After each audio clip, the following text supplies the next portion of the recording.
बच्चों, कैसे हैं आप सभी। आई होप आप लोग अच्छे होंगे और आपकी पढ़ाई भी अच्छी चल रही होगी। जैसा कि आपको पता है कि हमारा 8th क्लास के अंदर साइंस में अभी सेकंड चैप्टर ही चल रहा है। उसके बहुत सारे जो टॉपिक्स हैं वो हमने कवर कर चुके हैं, लेकिन आज हम एक और टॉपिक कवर करने जा रहे हैं। लास्ट वीडियो में अगर आपको ध्यान हो बच्चों, तो हमने कौन सा टॉपिक कंप्लीट किया था, यूजफुल माइक्रो ऑर्गेनिज्म। यानी हम जैसे कि माइक्रो ऑर्गेनिज्म का ये चैप्टर चल रहा है, तो माइक्रो ऑर्गेनिज्म जो है हमारे लिए यूजफुल भी है तो हार्मफुल भी है। तो जो यूजफुल है उनका हमने कंप्लीट कर लिया था। आज के इस वीडियो के अंदर हम क्या पढ़ने जा रहे हैं, हार्मफुल माइक्रो ऑर्गेनिज्म के बारे में पढ़ने जा रहे हैं। ओके बच्चों, तो देखिए है ना, जो पहली बार विजिट कर रहे हैं मैं उनको बताना चाहती हूँ कि हमारा चैप्टर सेकंड अभी चल रहा है। ठीक है, माइक्रो ऑर्गेनिजम्स फ्रेंड एंड फो ये चल रहा है। अब हमारा जैसे कि मैंने बताया कि हार्मफुल माइक्रो ऑर्गेनिजम्स हमारा आज का टॉपिक है। तो हार्मफुल माइक्रो ऑर्गेनिजम्स जो है वो किन किन के अंदर डिजीज कॉज करते हैं, तो वो है ह्यूमन बीइंग के अंदर। फर्स्ट है हमारा ह्यूमन बीइंग, सेकंड है हमारा प्लांट एंड थर्ड हमारा है एनिमल्स। ओके, जो हार्मफुल माइक्रो ऑर्गेनिजम्स है उन्होंने किसी भी लिविंग बीइंग को नहीं छोड़ा है। ह्यूमन बीइंग को भी वो मतलब उनके लिए भी हार्मफुल है, प्लांट्स के लिए भी है और एनिमल्स के लिए भी है। ओके बच्चों, अब आप यहाँ पे एक चीज देखिए कि सबसे पहले जो है हम किसके बारे में पढ़ेंगे, ह्यूमन बीइंग के बारे में पढ़ेंगे कि ह्यूमन बीइंग के अंदर जो ये माइक्रो ऑर्गेनिजम्स होते हैं वो किस तरह से परेशान करते हैं, किस तरह से हम हार्मफुल होते हैं वो देखेंगे। ओके, सबसे पहले फर्स्ट हमने डेफिनेशन लिखी है पैथोजेंस। पैथोजेंस क्या होते हैं, such disease causing micro organisms are called pathogens. है ना, क्योंकि हमने क्या बोला है कि माइक्रो ऑर्गेनिजम्स यूजफुल भी होते हैं और हार्मफुल भी होते हैं। तो वो माइक्रो ऑर्गेनिजम्स जो कि डिजीज कॉज करते हैं यानी कोई ना कोई बीमारी पैदा करते हैं, उन माइक्रो ऑर्गेनिजम्स को क्या बोलते हैं, सबसे पहले तो पैथोजेंस बोलते हैं। क्योंकि ये एक माइक्रो ऑर्गेनिज्म जो एक वर्ड है वो अपने आप में एक बहुत बड़ी रेंज है, बहुत बड़ी वेराइटी, इसमें बहुत अलग अलग तरह के माइक्रोब्स होते हैं। लेकिन तो हम हर एक माइक्रो ऑर्गेनिज्म को एक ही वर्ड से तो नहीं बोल सकते, है ना। इसलिए वो माइक्रो ऑर्गेनिज्म जो कि डिजीज कॉज करते हैं उनको हम क्या बोलते हैं, पैथोजेंस बोलते हैं। क्या बोलते हैं बच्चों, पैथोजेंस। ठीक है, अब ये जो पैथोजेंस है ना, ये माइक्रो ऑर्गेनिज्म हमारी बॉडी में कैसे एंटर करते हैं, तो pathogens enter our body through air, water and food. ठीक है, एयर के द्वारा। अब एयर के द्वारा कैसे होते हैं, जैसे कि अगर आप कोई व्यक्ति है, जैसे हम देखते हैं क्लास के अंदर किसी बच्चे को खांसी हो रहा है या जुकाम हो रहा है, तो ठीक है, तो जब उसको है ना वो छींक आती है उसको, तो जो उसकी जो वाटर ड्रॉपलेट्स होती हैं वो एयर के अंदर स्प्रेड हो जाती है और वही एयर हम ब्रीथ कर रहे हैं, है ना। आप समझिए, वही एयर हम क्या कर रहे हैं, हम वही एयर ब्रीथ कर रहे हैं। तो वो जो एयर के अंदर इन्फेक्टेड वाटर ड्रॉपलेट्स प्रेजेंट है, वो वाटर ड्रॉपलेट्स हमारे अंदर भी आ जाएंगी। तो इस तरह से एयर के द्वारा जो है वो हमें मतलब इन्फेक्ट करता है। ठीक है, एक है वाटर, हम कॉन्टामिनेटेड वाटर हम पी लेते हैं, गंदा पानी हमारे अंदर पीने में आ जाता है, तो उससे भी हमारे को बीमारियां होती हैं। और कॉन्टामिनेटेड फूड अगर हम खा लेते हैं, दूषित भोजन अगर हम ले लेते हैं, तो भी हमें बीमारियां होती है। ओके, तो सबसे पहले आपको ये पता होना चाहिए कि जो पैथोजेंस है वो 3 वेज से हमारे बॉडी के अंदर एंटर करते हैं। ओके, अब है ना एक कम्युनिकेबल डिजीज होती है। ये कम्युनिकेबल डिजीज को हम हिंदी में क्या बोलते हैं, संक्रामक बीमारी। क्या बोलते हैं, संक्रामक बीमारी या संक्रामक रोग। रोग इज परफेक्ट मीनिंग।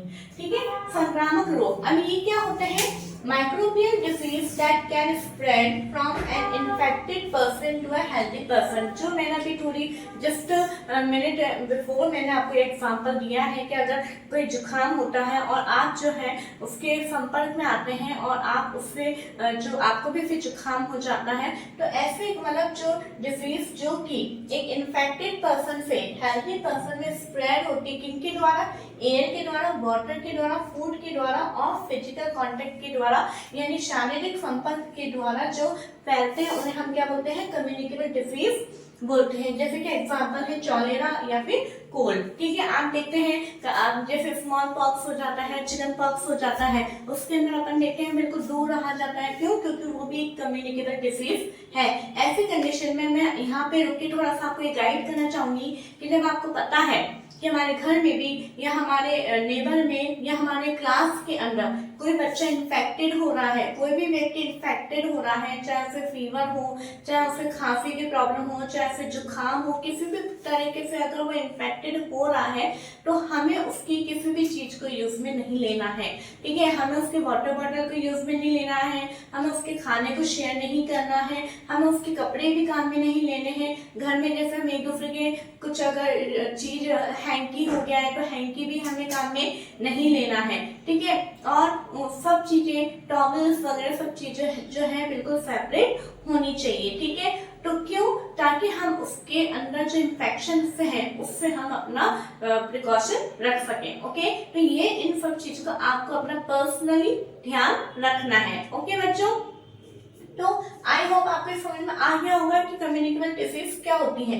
यही पे ही एक इसका जस्ट अपोजिट होता है नॉन कम्युनिकेबल डिसीज, असंक्रामक रोग, जो कि किसी के मतलब इन्फेक्टेड पर्सन से हेल्दी पर्सन के अंदर इन्फेक्शन नहीं फैलता है, ठीक है, उसको हम बोलते हैं नॉन कम्युनिकेबल डिसीज। जैसे कि हो गया है हमारा पोलियो, ओके।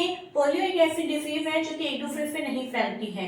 हेपेटाइटिस बी है, वो भी एक दूसरे से नहीं फैलता है। इस तरह कैंसर है, वो भी एक दूसरे से नहीं फैलती। एक तरह की कुछ बीमारियां होती हैं जो एक के अंदर पाई जाती है, तो उससे उसके कांटेक्ट में आने पे दूसरों में हो, ऐसा पॉसिबल नहीं होता है, ओके बच्चों। अब देखिए अब हमने ये कहा कि एयर के द्वारा, वाटर के द्वारा, फूड के द्वारा ये आता है, तो मतलब कोई ना कोई तो इनको लेकर आता होगा, कोई ना कोई तो ऐसा मीडियम होगा, कोई वाहक होगा जो इनको यहाँ तक लेके आ रहा है। तो some insect and animals act as carriers of disease causing microbe। कुछ इंसेक्ट और कुछ एनिमल्स ऐसे होते हैं जो कि इन माइक्रोब्स को कैरी किए हुए होते हैं, वो एक ऐसे कैरियर का काम करते हैं, ठीक है ना। तो उन कैरियर्स के 3 टाइप्स के कैरियर्स है यहाँ पे। फर्स्ट है हमारा हाउस फ्लाई। हाउस फ्लाई क्या होता है बताइए, सबको पता होगा, जिसको हम हिंदी में बोलते हैं घरेलू मक्खी। क्या बोलते हैं? घरेलू मक्खी, ओके। तो ये जो हाउस फ्लाई है वो कैसे हमारे को इन्फेक्ट करती है? देखिए क्या होता है कि जितने भी मतलब गार्बेज है, वहां पे कचरा है, गंदगी है, सीवेज है, वहां पे हाउस फ्लाई वगैरह बैठ जाती है, और उन गार्बेज पे, उन जगहों पे जितनी भी गंदगी होती है ना, जितने भी माइक्रो ऑर्गेनिज्म यानी जितने भी पैथोजेंस होते हैं, यहाँ माइक्रो ऑर्गेनिज्म नहीं बोलेंगे हम, जितने भी पैथोजेंस उनके अंदर प्रेजेंट होते हैं, वो पैथोजेंस क्या होते हैं उस हाउस फ्लाई के ऊपर आ जाते हैं, और फिर ये हाउस फ्लाई हमारे घर में आ जाती है, हमारे फूड के ऊपर बैठ जाती है, ठीक है। अगर वो अनकवर्ड हो, अगर वो ढका हुआ नहीं होगा तो फूड के ऊपर आ जाती है, मतलब सब जगह फैलती है वो। तो इस तरह से उनके ऊपर जो पैथोजेंस है वो जो है शिफ्ट हो जाते हैं, वो ट्रांसफर हो जाते हैं हमारे एयर के अंदर, वाटर के अंदर, फूड के अंदर, ठीक है। इस तरह से ये जो है हमें बीमारियां फैलाने में ये मदद करते हैं, ठीक है। तो इससे बचाव के लिए क्या है कि हमें एक तो फूड बिल्कुल ढक के रखना होता है, खाना बना के आपको ढक के रखना होता है, पानी वगैरह जो भी हम स्टोर करके रखते हैं उसे पूरा ढक के रखना होता है, ठीक है ना। आपको अपनी साफ सफाई का, क्लीनिंग का पूरा ध्यान रखना होता है, जैसे कि पानी जमा नहीं होने देना चाहिए घरों के अंदर, आसपास के एरियाज में, नहीं तो वहाँ पे जो बैक्टीरियाज होते हैं वो बहुत ज्यादा ग्रोथ करते हैं, है ना। जितने भी पैथोजेंस होते हैं वाटर के अंदर सबसे ज्यादा ये ग्रोथ करते हैं, तो वो जमा नहीं होना चाहिए, ठीक है। सेकेंड हमारा कैरियर आता है फीमेल एनोफिलिस मॉस्किटो, यानी मादा एनोफिलिस मच्छर, ठीक है। ये एक प्रकार का मॉस्किटो है। ये क्या करता है, हम ये कहते हैं कि जो मलेरिया होता है वो है ना मच्छर के काटने से होता है, लेकिन सही पूरा रीजन ये नहीं है। क्या होता है, which carries the parasite of malaria, it means plasmodium। ये जो मच्छर है वो तो बेचारा क्या कर रहा है, केवल एक बाइट करने का काम कर रही है। ये तो फीमेल एनोफिलिस मॉस्किटो जो है ना, जैसे कि मैंने पहले भी बताया था, ये क्या कर रही है, उसको तो केवल ब्लड चाहिए हमारा। क्यों? क्योंकि हमारे ब्लड में एक प्रोटीन होता है और प्रोटीन इसको जरूरी होता है, इसलिए ये तो केवल बेचारे ब्लड ले रही है। लेकिन क्या है, अब इसके अंदर, इस मॉस्किटो के अंदर एक पैथोजन पाया जाता है, वो है प्लाज्मोडियम। क्या है? प्लाज्मोडियम। और ये प्लाज्मोडियम जब वो बाइट करती है तो हमारी सलाइवा, हमारे ब्लड के अंदर जो है वो एंटर हो जाता है, जिसके कारण हमें मलेरिया होता है। वापस बता रही हूँ बच्चों कि जो फीमेल एनोफिलिस मॉस्किटो है जब ये बाइट करती है, ठीक है, तो ये इसके ऊपर क्या होता है, प्लाज्मोडियम है इसके अंदर, और प्लाज्मोडियम जो है मलेरिया फैलाने में मदद करता है। तो प्लाज्मोडियम हमारे ब्लड के अंदर एंटर कर जाता है जिसके कारण हमें मलेरिया होता है। ओके, तो ये आपको नाम याद रखना है। थर्ड कैरियर है हमारा फीमेल एडिस मॉस्किटो। ओके, जो यानी मादा एडिस मच्छर। जो ये एडिस मच्छर है वो कौन सी वायरस को लिए हुए कैरी करता है, डेंगू, है ना। ओके, डेंगू वायरस जो हमें डेंगू फीवर हो जाता है वो डेंगू वायरस की मदद से ही होता है, लेकिन डेंगू वायरस को कैरी कौन करता है, फीमेल एडिस मॉस्किटो। यानी फीमेल एडिस मॉस्किटो जब बाइट करता है तो ये डेंगू वायरस हमारे ब्लड के अंदर एंटर कर जाता है और जिसके कारण हमें डेंगू हो जाता है। ठीक है बच्चों, तो यहाँ पे अभी ये हमारा टॉपिक है ह्यूमन बीइंग, यानी जो पैथोजेंस ह्यूमन बीइंग को इन्फेक्ट करते हैं उसके बारे में हमने पढ़ा है। इन सब का एक ही है कि जब आपको हमें इन्फेक्शन हो रहा हो तो हमें अपना खुद का और दूसरों का भी ध्यान में रखना है। हमें अगर जुकाम खांसी हो गया है तो हमें मास्क लगा के रखना है ना, और हमें हैंकीफ को नोज को कवर करके रखना है। हमें हमारे हैंड्स को सबको अच्छे से सैनिटाइज करके रखना है। इन सब चीज़ों से, और हमें हमारे घर में भी क्लीनिंग का पूरा ध्यान रखना है, घर में भी गंदगी नहीं होनी चाहिए। ओके, तो इन सब चीज़ों का हमें इसमें पूरा ध्यान रखना है, तब हम इन बीमारियों से बच सकते हैं। फूड को कवर्ड करके रखना है। ओके, अब इसके आगे अब आप एक स्क्रीनशॉट ले लीजिए, क्योंकि अब मैं आपको प्लांट और एनिमल इन दोनों का भी आगे बताने जा रही हूँ। ठीक है,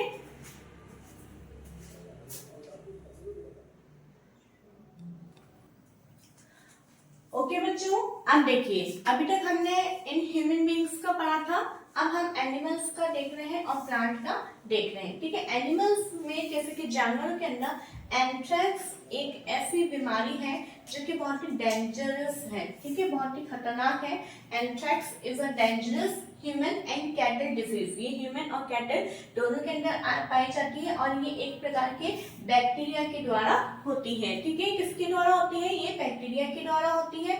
और दूसरा है foot and mouth disease of cattle is caused by a virus, यानी एक वायरस के द्वारा जो है फुट और माउथ के अंदर बीमारियां होती है। किसके अंदर, कैटल के अंदर। ये दो ही आपके दे रखे हैं, तो ये दोनों आपको याद रखना है। ठीक है बच्चों, नेक्स्ट आता है हमारा इन प्लांट। प्लांट के अंदर देखिए वैसे mostly wheat, rice, potato, sugar cane, orange, apple, इन सब के अंदर जो है बीमारियां होती है। आपके बुक के अंदर ये 3 तरीके के प्लांट डिजीज दे रखी है, तो वो मैं आपको बता रही हूँ। जैसे फर्स्ट है सिट्रस कैंकर, जो कि किसके द्वारा होता है, बैक्टीरिया के द्वारा होता है। और ये इसका मोड ऑफ ट्रांसमिशन क्या, एयर, यानी एयर के अंदर बैक्टीरिया प्रेजेंट होता है और उसके द्वारा ये बीमारी होती है। ठीक है, सेकंड है रस्ट ऑफ व्हीट, यानी व्हीट का रस्ट, ये जो है किसके द्वारा होता है, फंगाई के द्वारा होता है और इसका मोड क्या है, एयर एंड सीड्स, यानी जो अगर खराब बीज है और वो खराब बीज बो दिए जाते हैं तो ये पौधे के अंदर भी रोग लग जाता है। फिर है येलो बैंड मोज़ेक ऑफ भिंडी, यानी भिंडी का येलो बैंड मोज़ेक, जिसे ओकरा बीमारी भी कहते हैं।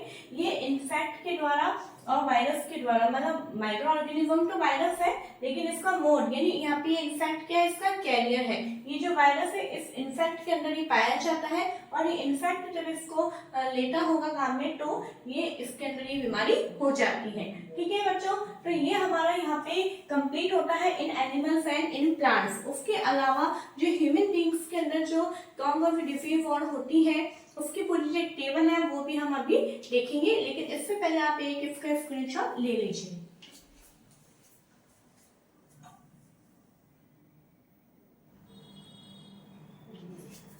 ओके बच्चों, अब हम देखेंगे एनिमल की जितने ह्यूमन बीइंग के अंदर जितनी भी डिजीज है उसके बारे में हम पूरा डिटेल में, जो कि आपकी ये टेबल आपकी बुक में एज इट इज बनी हुई है, उसको मैंने यहाँ पे बनाया है ताकि मैं आपको ये एक्सप्लेन कर सकूं। जैसे देखिए tuberculosis, measles, chicken pox and polio, ये सारी जो डिसीज है वो किसके द्वारा, ट्यूबरकुलोसिस किसके द्वारा होता है, बैक्टीरिया के द्वारा।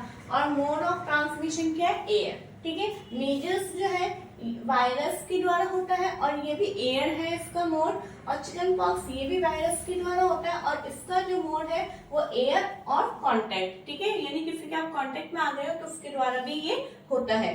पोलियो जो है ये भी एक वायरस के द्वारा होता है, और ये या तो फिर एयर या फिर वाटर, इन दोनों में से अगर कुछ भी अपन ने गलत कॉन्टामिनेटेड वाटर ले लिया है या पॉल्यूटेड एयर हमने ब्रीथ कर ली है तो उसके कारण ये पोलियो हो सकता है। ठीक है, अब हमें इसको प्रिवेंटिव मेजर क्या है, मतलब हम इसे कैसे रोकथाम कर सकते हैं वो देखेंगे हम।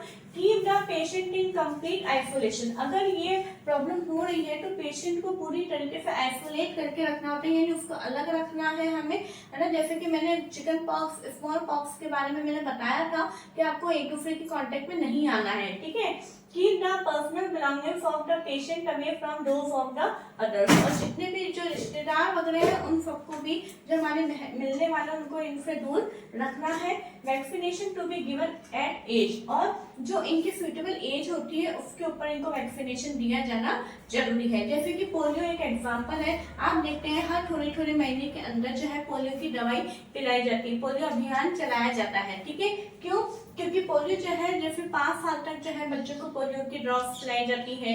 ये इन सब मेजर्स का, चिकन पॉक्स का, इन सब का जो है वैक्सीन जब बच्चा का जन्म होता है उसके थोड़े थोड़े टाइम में इनका एक ड्यूरेशन बना होता है। कोई इंजेक्शन जैसे कि 1 महीने बाद दिया जाता है, कोई वैक्सीन 3 महीने का गैप होता है, कोई 5 महीने का, तो इस तरह से उनका पूरा कार्ड बनता है, उसके अनुसार ये वैक्सीनेशन देना बहुत ही जरूरी है। ठीक है, अब हमारा नेक्स्ट आता है चॉलेरा। चॉलेरा जो है वो किसके द्वारा होता है? बैक्टीरिया, माइक्रो ऑर्गेनिज्म के द्वारा होता है, और ये बैक्टीरिया जो है किसके द्वारा फैलता है, मतलब अंदर एंटर होता है वाटर या फिर फूड के द्वारा। ठीक है, ऐसे जो टाइफाइड है, टाइफाइड भी बैक्टीरिया के द्वारा होता है, और ये बैक्टीरिया भी वाटर के द्वारा अंदर एंटर करता है। अब इसका प्रिवेंटिव मेजर क्या है वो देखिए, मेंटेन पर्सनल हाइजीन। ये सारी चीजें अभी मैं थोड़ी देर पहले ही आपको सबको समझा चुकी थी कि हमें पर्सनल हाइजीन का बहुत ध्यान रखना है।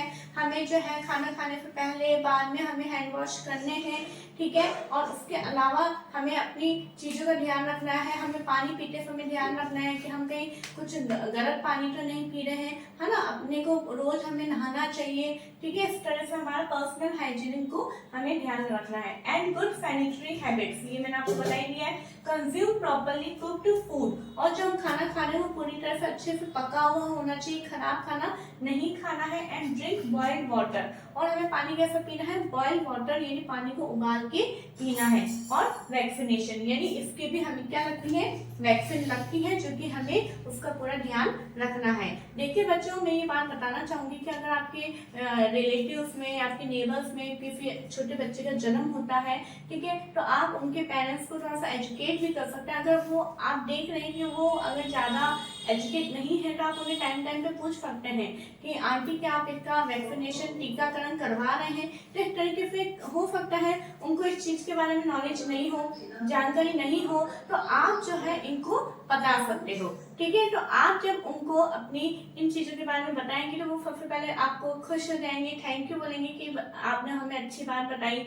अगर आपको पता चलता है कि आज पोलियो की दवाई पिलाई जा रही है तो आप उनको बता सकते हो, आंटी क्या आपने इनको आपने आज पोलियो ड्रॉप पिला दी। तो ठीक है, तो इस तरीके से आपको, क्योंकि नॉलेज आपको मिल चुकी है, तो आपको अपने नेबर्स में, अपने सोसाइटी में इस चीज को फैलाना चाहिए। ठीक है बच्चों, ये एक्स्ट्रा मैं आपको नॉलेज दे रही हूँ, क्योंकि केवल ये ऐसा नहीं है कि हमने बुक में पढ़ लिया है, इसे याद कर लिया, कॉपी में लिख लिया, इतना ही सफिशिएंट बच्चों नहीं होता है। ठीक है, नेक्स्ट आता है हमारा हेपेटाइटिस ए। इसका भी वैक्सीन लगता है। ये किसके द्वारा होता है? वायरस के द्वारा होता है, और ये वाटर के द्वारा फैलता है। इसका प्रिवेंटिव मेजर क्या है? ड्रिंक बॉइल्ड वाटर, मतलब पानी उबाल के पीना है और वैक्सीन लगवाना है। ठीक है, नेक्स्ट है मलेरिया। मलेरिया के बारे में भी हमने पढ़ा था। मलेरिया किसके द्वारा होता है? प्रोटोजोआ, जो कि क्या था? प्रोटोजोआ एक प्लाज्मोडियम के द्वारा था, और प्रोटोजोआ जो है वो किसके द्वारा कैरियर हो रहा था? मॉस्किटो के द्वारा कैरियर हो रहा था। और ये अब इसका प्रिवेंटिव मेजर क्या है? Use mosquito net and repellents.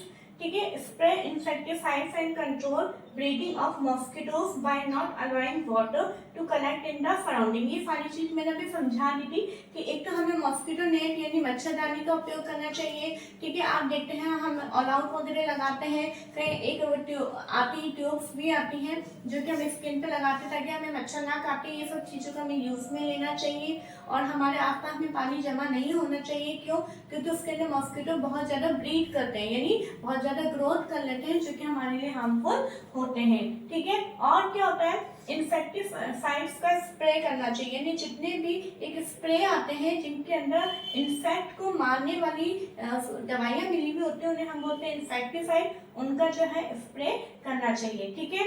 और हमारे आसपास में जो है वाटर कलेक्ट नहीं होना चाहिए। तो बच्चों आई होप आपको ये टेबल बहुत ही अच्छे से समझ में आ गई होगी।